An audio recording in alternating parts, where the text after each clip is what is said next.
The 1942 design Light Fleet Carrier, commonly referred to as the British Light Fleet Carrier, was a light aircraft carrier design created by the Royal Navy during World War II, and used by 8 naval forces between 1944 and 2001. They were designed and constructed by civilian shipyards to serve as an intermediate step between the expensive, full-size fleet aircraft carriers and the less expensive but limited capability escort carriers. 16 light fleet carriers were ordered, and all were laid down to the Colossus class design during 1942 and 1943.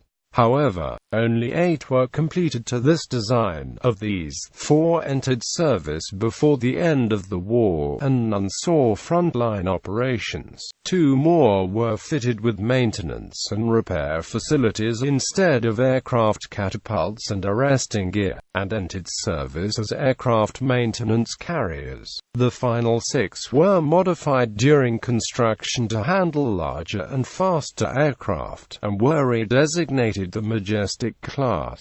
The construction of the 6 ships was suspended at the end of the war. 5 were eventually completed with the last commissioning in 1961. However, the 6th Leviathan was dismantled for spare parts and scrap. Although not completed in time to fight in World War II, the carriers in Royal Navy service participated in the Korean War and the Suez Crisis. During the latter, 2 Colossus-class ships performed the first ship-based helicopter assault in history. 4 Colossuses and all 5 completed Majestics were loaned or sold to 7 foreign nations: Argentina, Australia, Brazil, Canada, France, India, and the Netherlands, with 3 ships serving in 3 different naval forces during the careers. Foreign-operated light fleets took part in the Korean War, the First Indochina War, the Vietnam War, the 1971 Indo-Pakistani War, and the Falklands War. Despite being intended as disposable warships, all of the completed light fleet carriers exceeded the planned 3-year service life. The maintenance carriers were the first to be paid off in the 1950s, and by the 1960s, all of the Royal Navy carriers had been sold to other nations for shipbreaking.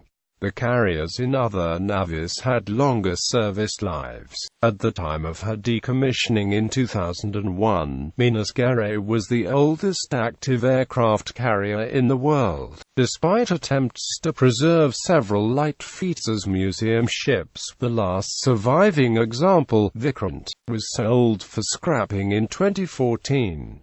Design and construction experiences during the early part of World War II had demonstrated to the British that the Royal Navy needed access to defensive air cover for Allied fleets and convoys, which could only be provided by more aircraft carriers. In mid-1941, the Director of Naval Construction was instructed to investigate how best to achieve this without the lengthy construction times normally associated with carriers. The options were to refit the surviving Hawkins-class cruisers with flight decks and aviation facilities, convert additional merchant vessels and passenger liners into vessels similar to but more capable than previous merchant aircraft carriers, or create a new design for a cheap, lightly armed, and unarmored ship similar to the Woolworth carriers. In December 1941, it was decided that a new design was the best option. This ship was conceived as an intermediate step between the expensive fleet carriers and the limited capability escort carriers. The design had to be as simple as possible so construction time was kept to a minimum and so more shipyards could be used. However, the ships had to be capable of operating in fleet actions.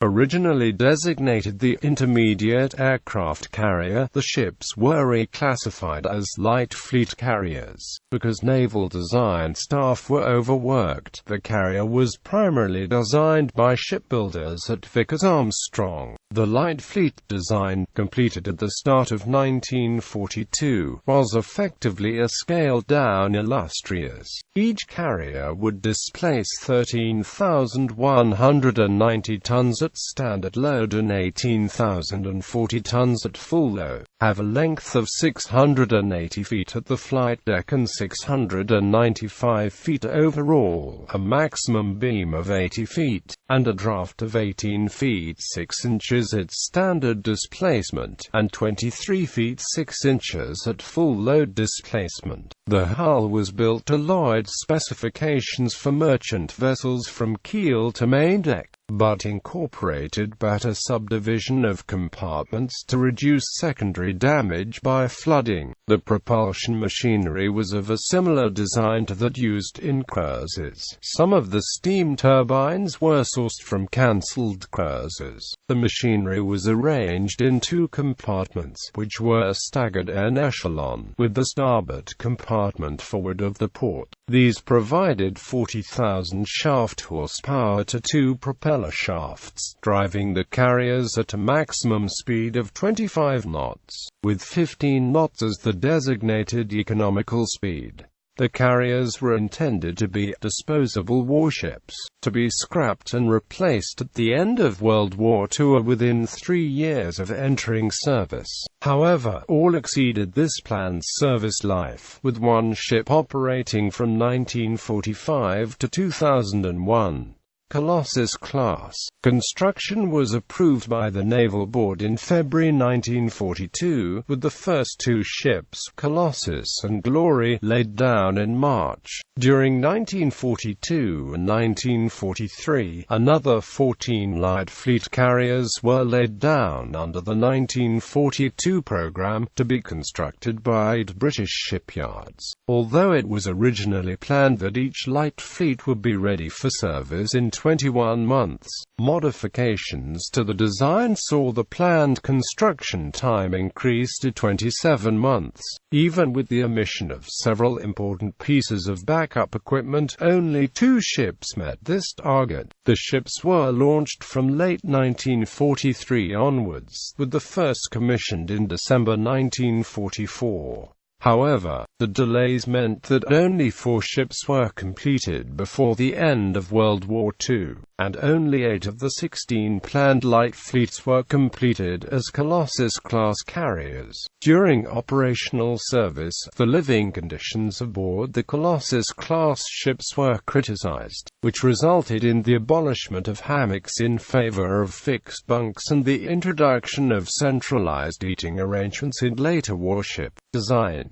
Maintenance carriers. The impracticality of shore-based repair establishments in the Far East and Pacific theaters of World War II saw a requirement for aircraft maintenance carriers. Instead of building new ships from scratch, 2 under construction, Colossus's Perseus and Pioneer, were marked for conversion as they would enter service quicker and could be converted back into operational aircraft carriers if required, a need which never arose. Both ships were completed before the end of the war, with Pioneer sailing to the Pacific in company with the 11th Aircraft Carrier Squadron, but neither ship saw active service, as the ships were designed with the repair and transportation of aircraft in mind. Much of the equipment required for carrier flight operations, including control facilities, arresting gear, and catapult, were not installed. This space was instead used for additional hangar room, repair and maintenance workshops, and system testing facilities.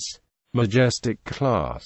The 6 remaining light fleet hulls were originally to be completed as Colossus-class ships, but the rapid development of carrier-based aircraft and anti-aircraft weapons required modifications to the original design. The catapult, arresting cables, and aircraft lifts had to be upgraded to handle faster and heavier aircraft, while the flight deck was reinforced. Improved weapons and radar radars were fitted, and equipment to perform replenishment at sea was installed. The modifications increased the full load displacement by 1,500 tons, and the draft by 1 foot 6 inches. This led to the 6 ships being reclassified as the Majestic class in September 1945. 5 carriers were launched before the end of World War II, with the 6th launched in late September 1945.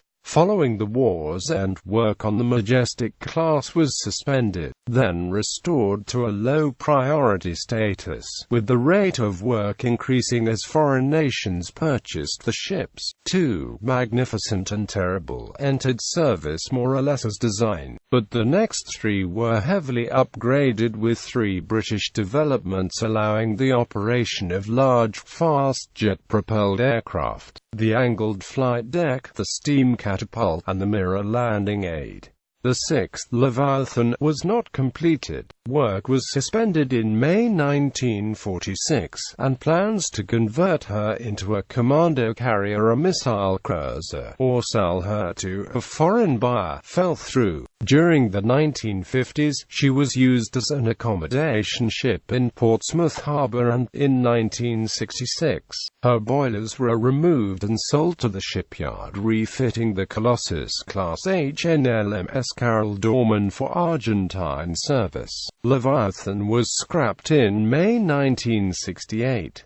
None of the completed Majestic-class vessels saw service in the Royal Navy. In 1943, 8 improved Majestics were planned, but developments in carrier aviation and the rapid obsolescence of the light fleets and the wartime armored carriers required a larger and more capable design, which became the 4-ship Centaur class. Weapons. Aircraft. In the original design, each ship was capable of carrying 41 aircraft. A redesign of the available parking area on the flight deck in March 1942 saw the ship's air group expanded to 24 Fairey Barracuda torpedo bombers, and 24 Supermarine Sea Firefighters, or 18 Barracudas and 34 Seafires. In RN service, the Barracuda was later replaced by the Fairey Firefly, and the Seafire was superseded by the Hawker Sea Fury during the Korean War. Early in their careers, Glory and Ocean were fitted out for night flying operations. These carriers were to embark a 32-strong air group mixed between Fireflies and Grumman F-6F Hellcats supplied by the United States as part of the Lend-Lease program to launch and recover aircraft. The carriers were initially equipped with hydraulic catapults, arresting gear, and crash barriers. Aircraft were stored in a single hangar measuring 445 by 52 feet, with a height clearance of 17 feet 6 inches. This allowed the light fleets to later operate aircraft at the fleet carriers, which generally had 2 hangars with lower clearance in each, could not. The hangar was serviced by 2 aircraft lifts. Armament. The light fleets were the first British aircraft carriers where the ship's air group was seen as the main armament. Any mounted weapons were to be for close-range anti-aircraft defense. The Colossus design called for 6 quadruple-barreled 2-pounder gun mounts, and 16 twin-Alicon 20mm cannons.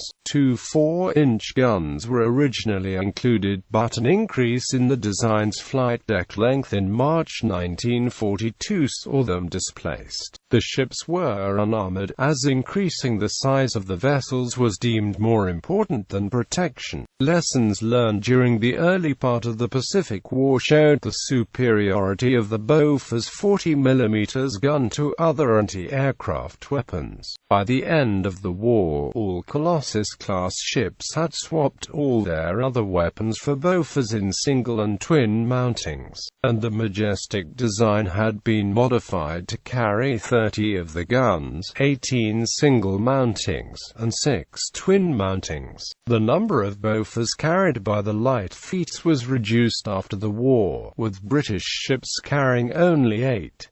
Royal Navy service. World War II and aftermath. Although 4 Colossus-class ships were completed before the end of World War II, they did not see frontline action. The war in Europe had proceeded to the point where aircraft carriers were of limited use, and by the time the carriers reached the Pacific, Japan had surrendered. The 4 ships assigned to the British Pacific Fleet were instead used for the transportation of returning soldiers and rescued prisoners of war, to help alleviate the shortage of troop ships and liners. As with the Colossus class, the maintenance carriers were completed but did not enter active service before the end of the war. They were reclassified as ferry carriers, and used to transport aircraft to British bases and ships across the world. During the late 1940s and early 1950s, the carriers were used as test beds for new aircraft and technology. Throughout late 1945, Ocean was used to test several new aircraft. The Hawker Sea Fury and de Havilland Sea Hornet piston engine fighters during August, and the de Havilland Sea Vampire jet-propelled fighter bomber in December. On the 3rd of December 1945, a de Havilland Sea Vampire became the first jet aircraft to land on a carrier 2 months before. Ocean's flight decks, or the last landing of a ferry swordfish torpedo bomber. The angled flight deck concept was first trialed aboard Triumph. The straight-line deck markings were removed, and markings for an angled landing painted on. After a 2-year loan to Canada, Warrior served as a test bed for rubberized flexible decks and skid-like landing gear during 1948 and 1949. During 1951 and 1952, Perseus was used as a trials ship for the under-development steam catapult. Korean War. The Colossus class first saw combat during the Korean War, following the invasion of South Korea by North Korea on the 25th of June. Ships of the British Far East Fleet that were operating in Japanese waters, including the carrier Triumph, were placed under the United States Far East Commander, to operate in retaliation to the invasion under the instructions of the United Nations Security Council. The first carrier attack began on the 3rd of July 1950, with aircraft from Triumph and United States carrier Valley Forge performing airstrikes on North Korean airfields. Between them, the Colossus-class carriers Triumph, Theseus, Glory, and Ocean, along with the Majestic-class HMAS Sydney, maintained a constant British aircraft carrier presence for the duration of the Korean War. The light fleets were cheaper to operate than the armored fleet carriers while providing a similar-sized air group, but during the war proved to be slower, less comfortable, and more prone to wear and tear than other RN carriers. Financial and manpower restrictions meant that only one light fleet could be deployed to Korea at a time. Warrior also contributed to the Korean War effort by transporting replacement aircraft from the United Kingdom to British bases throughout the Far East region, which were then drawn upon by the active carriers. Following the end of the Korean War, Warrior and Sydney returned to Korean waters on separate deployments, to ensure that the armistice was enforced and hostilities did not reignite. Suez Crisis. Ocean and Theseus were part of the British response to the 1956 Suez Crisis. The 2 ships were not used as aircraft carriers, instead they were equipped with helicopters and tasked with transporting ashore 45 Commando, a battalion of the Royal Marines, in order to secure harbours and other landing points for heavy equipment. The first ship-based helicopter assault was successful, and prompted the development of the amphibious assault ship. Decommissioning and disposal. The 2 maintenance carriers were decommissioned during the 1950s and scrapped. Pioneer was sold in 1954, and Perseus in 1958. With the exception of HMS Triumph, the Colossus-class carriers that remained in RN service were disposed of during the early 1960s. None were significantly modernized during the service life. Triumph left service in 1958, underwent a major conversion into a heavy repair ship, and re-entered service in 1965.